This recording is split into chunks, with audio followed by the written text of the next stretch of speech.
जय श्री कृष्णा। आज आप श्रवण करेंगे अमावस्या की व्रत कथा का। पौराणिक कथा के अनुसार काजीपुरी नाम की नगरी में देव स्वामी नाम का एक ब्राह्मण रहा करता था। उसकी पत्नी का नाम धनवती और पुत्री का नाम गुणवती था। उसके 7 पुत्र थे। देव स्वामी ने अपने 7 पुत्रों का विवाह कर दिया। इसके पश्चात अपनी पुत्री के विवाह के लिए योग्य वर की तलाश हेतु उसने अपने बड़े लड़के को बाहर दूसरे देश भेज दिया। इधर देव स्वामी ने भी अपनी पुत्री गुणवती की कुंडली एक ज्योतिषी को दिखाई। ज्योतिषी ने गुणवती की कुंडली देखकर कहा कि हे ब्राह्मण देवता, आपकी पुत्री की कुंडली में तो दुर्भाग्य लिखा है। आपकी पुत्री की कुंडली में विवाह का योग ही नहीं है। यदि इसका विवाह हुआ भी तो सप्तपदी होते ही आपकी कन्या विधवा हो जाएगी। ये सुनकर देव स्वामी अत्यंत दुखी हुए और ज्योतिषी से इस योग के निवारण का उपाय पूछने लगे। ज्योतिषी ने ब्राह्मण देवता को इस योग का उपाय बताते हुए कहा कि इस योग का निवारण सिंगल द्वीप निवासिनी सोमा नाम की धोबिनी को घर बुलाकर उसकी पूजा करने से ही संभव हो पाएगा। ज्योतिषी के मुंह से ऐसी बात सुनकर देव स्वामी ने अपने सबसे छोटे बेटे के साथ अपनी पुत्री को सोमा धोबिन के घर उसे लाने के उद्देश्य से सिंगल द्वीप जाने के लिए तैयार किया। अब वे दोनों भाई बहन समुद्र के तट पर पहुंचकर समुद्र पार करने का उपाय सोचने लगे, लेकिन समुद्र बहुत विशाल था। उन्हें कोई उपाय ही नहीं सूझ रहा था। थक हार कर दोनों भाई बहन भूखे प्यासे ही एक वटवृक्ष की छांव में उदास होकर बैठ गए। जिस वृक्ष के नीचे दोनों भाई बहन बैठे हुए थे, उस वृक्ष के तने की एक खोल में गिद्ध के बच्चे रहते थे। वे दिन भर इन दोनों को परेशान होते हुए देख रहे थे। शाम होने पर माता गिद्ध जब अपने बच्चों के लिए भोजन लेकर आई और उन्हें खिलाने लगी तो गिद्ध के बच्चों ने कुछ नहीं खाया और अपनी माता से कहने लगे, माँ, आज इस वृक्ष के नीचे सुबह से ही 2 भूखे प्यासे प्राणी बैठे हुए हैं। जब तक वे कुछ नहीं खा लेते हम लोग भी नहीं खाएंगे। बच्चों की बात सुनकर माता गिद्ध को उन पर दया आ गई। तब उसने नीचे बैठे दोनों भूखे प्यासे भाई बहन को देखा और उनके पास जाकर कहने लगी, आपकी इच्छा मैंने जान ली है। अब आप लोग भोजन कर लीजिए। कल सुबह होते ही मैं आप लोगों को समुद्र पार सोमा धोबन के घर पहुंचा दूंगी। माता गिद्ध की बात सुनकर दोनों भाई बहन की चिंता कुछ कम हुई। दोनों को बहुत खुशी हुई। उन्होंने माता गिद्ध को प्रणाम करने के बाद भोजन ग्रहण किया। प्रातः होते होते माता गिद्ध ने आखिरकार सोमा धोबिन के घर पहुंचा ही दिया। अब वे दोनों भाई बहन पास के ही जंगल में झोपड़ी बनाकर रहने लगे। उन्होंने अपनी सेवा से सोमा धोबन को प्रसन्न करने का निश्चय कर लिया। अब दोनों भाई बहन सुबह के अंधेरे अंधेरे में ही सोमा धोबन के घर पहुंच जाते और उसके घर को झाड़ पोंछ कर साफ कर देते। सोमा को हर रोज उठने के साथ ही अपना घर इतना सुंदर साफ सुथरा दिखाई देता तो उसे बड़ा आश्चर्य होता। एक दिन सोमा धोबन ने अपनी बहुओं से इस बारे में पूछा तो उसकी बहुओं ने बताया कि हम लोगों के अलावा और कौन ये काम करने के लिए हमारे घर में आएगा। लेकिन सोमा धोबन को अपनी बहुओं की इस बात पर विश्वास नहीं हुआ और फिर उसने एक दिन सारी रात जागकर घर की सफाई का सारा रहस्य जान ही लिया। सोमा धोबन को यह जानकर बड़ा दुख हुआ कि उसके घर की साफ सफाई एक ब्राह्मण कन्या और उसका भाई किया करते हैं। उनसे इस तरह सेवा करने का कारण पूछने पर भाई ने सोमा धोबन को सारी बात बता दी, जिसे सुनकर सोमा धोबन कहने लगी, आज से तुम लोग यह काम करना छोड़ दो। मैं तुम लोगों की साधना और सेवा से बहुत प्रसन्न हूँ और विवश भी हूँ। अब तो मैं जब तक तुम्हारा सहयोग नहीं करती तब तक मुझे आराम नहीं मिलेगा। इस प्रकार सोमा धोबन उन दोनों भाई बहन के आग्रह करने पर उनके साथ उनके घर जाने को तैयार हो गई।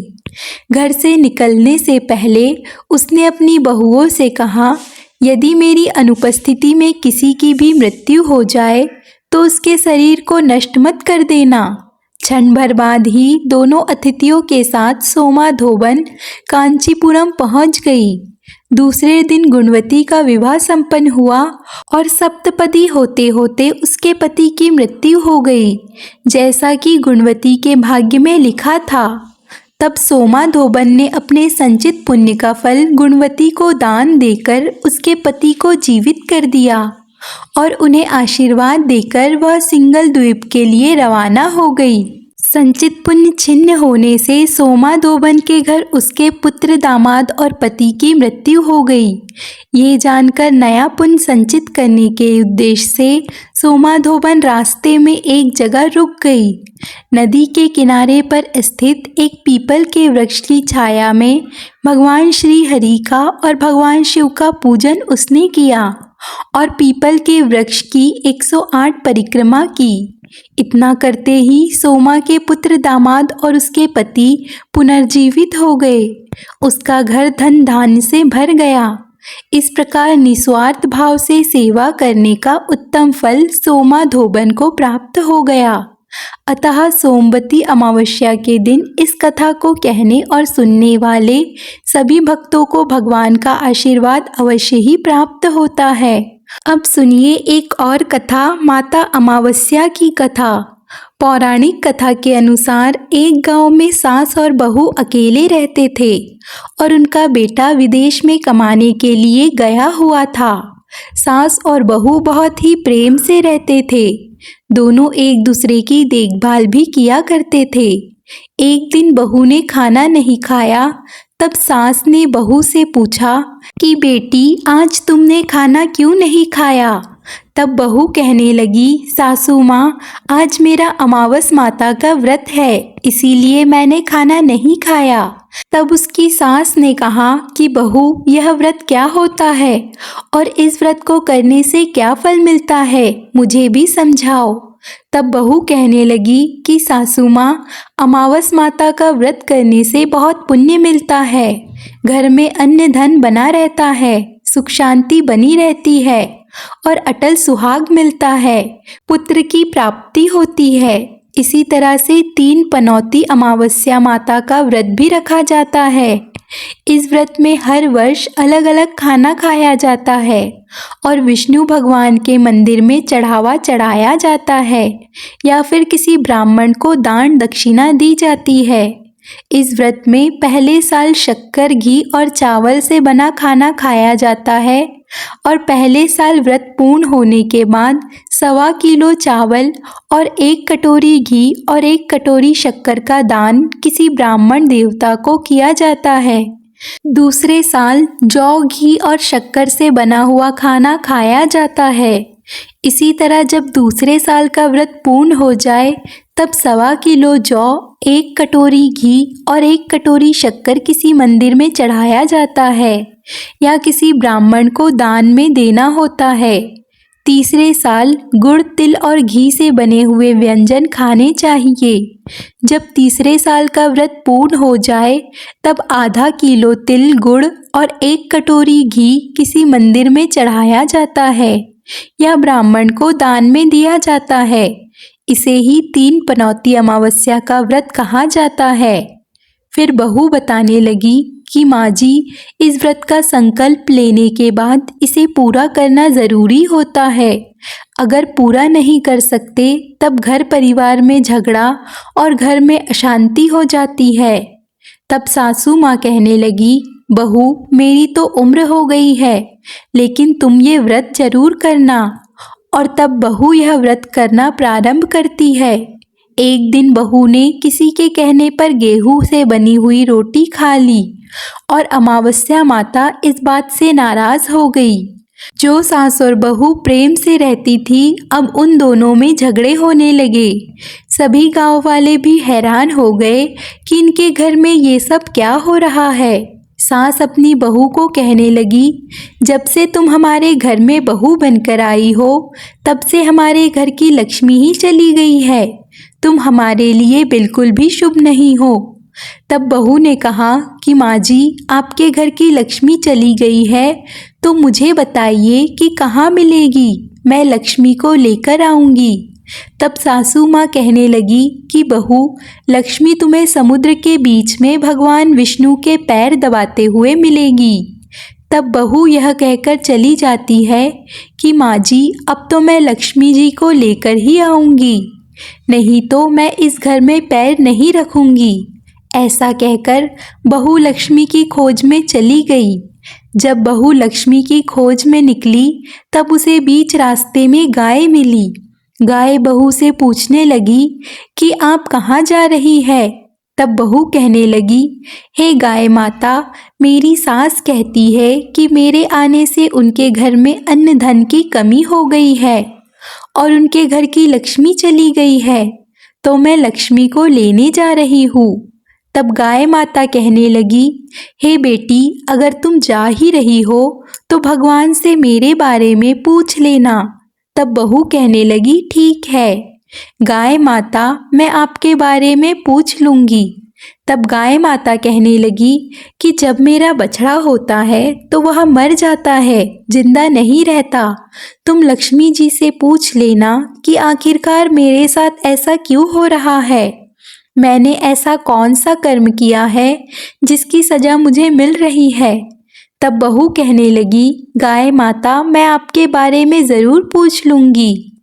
ऐसा कहकर बहू आगे बढ़ गई। आगे बढ़ी तब रास्ते में उसे एक घोड़ी मिली जिसके गले में घंटी बंधी हुई थी। घोड़ी ने भी कहा कि बेटी, तुम मेरे दुख का निवारण लक्ष्मी जी से पूछ लेना। तब बहू कहने लगी, मैं ज़रूर पूछ लूँगी। ऐसा कहकर बहू आगे बढ़ गई। आगे जाते ही बहू को एक अंधा और एक बहरा बुजुर्ग मिला। उसने भी बहू से अपनी समस्या के निवारण के लिए पूछने का कह दिया। तब बहू उसकी समस्या भी भगवान से पूछने का कहकर आगे बढ़ गई। आगे जाते ही बहू को एक बूढ़ी औरत मिली जो कि हाथ और पैर से अपाहिज थी। उसने भी बहू से कहा कि बेटी, जब तुम भगवान से मिलो तो उनसे पूछना कि आखिरकार मैं अपाहिज क्यों हुई, मैंने ऐसे कौन से कर्म किए हैं। तब बहू उनकी समस्या पूछने के लिए तैयार हो गई और फिर आगे बढ़ गई। आगे जाते जाते बहू बहुत थक गई थी और एक आम के पेड़ के नीचे बैठ गई। आम का पेड़ बड़ा खुश होकर बहू से पूछने लगा कि बेटी, तुम कहाँ से आई हो और कहाँ जा रही हो। तब बहू कहने लगी कि वो लक्ष्मी जी को लेने जा रही है। तब पेड़ भी अपनी समस्या भगवान से पूछने के लिए कहने लगा कि मेरे पेड़ पर लगे हुए आम खट्टे ही क्यों होते हैं, इस बारे में बहू रानी भगवान से ज़रूर पूछ लेना। तब बहू पेड़ की समस्या लेकर आगे बढ़ गई। थोड़ी दूर जाने पर बहू को एक तलाई मिली। वह बहू से कहने लगी कि बहू, तुम भगवान से पूछना कि मेरी तलाई का पानी इतना मैला क्यों है, कोई भी यहाँ आकर पानी नहीं पीता। तब बहू कहने लगी, ज़रूर पूछ लूँगी। ऐसा कहकर बहू आगे बढ़ गई। बहुत दिन से जंगल में चलते चलते बहू बहुत थक गई थी। उसे भूख भी लगी थी, लेकिन खाने को कुछ नहीं मिला तो वह भूख और प्यास से बेचैन हो गई और जंगल में बेहोश हो गई। उसी समय भगवान श्रीहरि और माता लक्ष्मी घूमते हुए उधर से जा रहे थे। तब माता लक्ष्मी विष्णु भगवान से कहने लगी, हे नाथ, यह तो आपकी बहुत बड़ी भक्त है, आप इसके दुख का निवारण कीजिए। तब भगवान श्रीहरि कहते हैं कि इस संसार में तो बहुत से जीव दुखी है, सभी अपने अपने कर्मों का फल भोग रहे हैं। तब माता लक्ष्मी भगवान श्रीहरि से विनती करने लगी, कहने लगी कि वह भूखी प्यासी है, अगर इसे ऐसे ही जंगल में छोड़ दिया जाए तो जंगली जानवर उसे खा जाएंगे। माता लक्ष्मी की बात सुनकर भगवान श्रीहरि एक साधु का वेश धारण कर बहू के पास गए और उसे होश में लेकर आए। बहू के होश में आते ही साधु वेश में भगवान ने उससे पूछा कि तुम यहाँ क्यों आई हो और कहाँ जा रही हो। तब बहू ने अपनी सारी बातें बता दी। उसकी बात सुनकर भगवान श्रीहरि और माता लक्ष्मी प्रकट हो गए। उनके साथ ही प्रकट हुई अमावस माता भी। बहू यह सब देखकर उनके चरणों में गिरकर उन्हें प्रणाम करने लगी। तब अमावस माता बहू से कहने लगी कि बेटी, तूने मेरे व्रत को खंडित किया है, इसी की सजा तुझे मिली है, लेकिन अब मैं तुझे क्षमा करती हूँ। अब तुम घर को जाओ, तुम्हारा घर अन्न धन से भर जाएगा, तुम्हारा घर सुंदर महल में बदल जाएगा और तुम्हारी सभी मनोकामनाएं भी पूर्ण हो जाएगी। यह सब होने के पश्चात बहू ने रास्ते में जो भी मिला था उन सभी के दुखों का निवारण करने के लिए विनती की। तब भगवान श्रीहरि कहने लगे कि गाय ने कभी अपना दूध किसी और को नहीं पिलाया, इस कारण उसके बच्चे जिंदा नहीं रहते। तुम उसका दूध पी लेना, फिर उसके बाद उसके बछड़े जिंदा रहने लगेंगे। और घोड़ी पिछले जन्म में आटा पीसने वाली महिला थी। वह किसी को आटा पीसकर नहीं देती थी, इसीलिए उसके गले में चक्की के पाट बंधे हुए हैं। तुम उसके पाट खोल देना, वह बिल्कुल ठीक हो जाएगी। और वह बुजुर्ग कभी भगवान के मंदिर में नहीं गया, ना ही कभी उसने भगवान के भजन सुने। तुम उसे ले जाकर मंदिर के दर्शन करवा देना, इससे वह ठीक हो जाएगा। अपाहिज महिला, उसने कभी अपनी जवानी में दान पुण्य नहीं किया, उसी की सजा उसे मिली है। तुम उससे कुछ भी दान करवा देना तो उसकी विकलांगता दूर हो जाएगी। और वह आम का पेड़, उसने तो कभी अपने पेड़ के आम किसी बच्चे को खाने ही नहीं दिए, इसी कारण उसके सभी आम खट्टे होते हैं। अब तुम उस पेड़ का आम खा लेना, फिर उसके बाद से उस पेड़ पर मीठे आम आने लगेंगे। और तलई का पानी पिछले जन्म में देवरानी जेठानी थे, वह हमेशा आपस में झगड़ा करती रहती थी, इसीलिए उसका पानी मैला है। तुम उसका पानी पी लेना तो वह तलई शुद्ध हो जाएगी, फिर लोग वहां आकर पानी पीने लगेंगे। इस प्रकार बहू ने भगवान श्रीहरि, माता लक्ष्मी और अमावस माता को प्रणाम किया, उन्हें धन्यवाद किया और अपने घर के लिए चल ली। रास्ते में उसे जो भी मिला उनकी सभी समस्याएं भगवान के कहे अनुसार वो दूर करती चली गई। सभी ने उसे भर भर कर आशीर्वाद दिए। घर पहुंचते ही उसका टूटा फूटा घर एक सुंदर महल में बदल गया। उसके घर में अन्न और धन के भंडार भर गए। अब बहू ने सासू माँ से कहा कि सासू माँ, आपने तो सच कहा था कि मैं आपके लिए शुभ नहीं हूँ। मेरे जाने से ही आपके घर में लक्ष्मी आई है। अब आप यहाँ रहे, मैं मरने जा रही हूँ। तब सास ने कहा, बेटी, यह सब तुम्हारे अमावस माता के व्रत करने का फल ही हमें मिला है। तुम यहीं पर रहो, अब तुम यहाँ से कहीं नहीं जाओगी। इस प्रकार सास और बहू खुशी खुशी रहने लगे।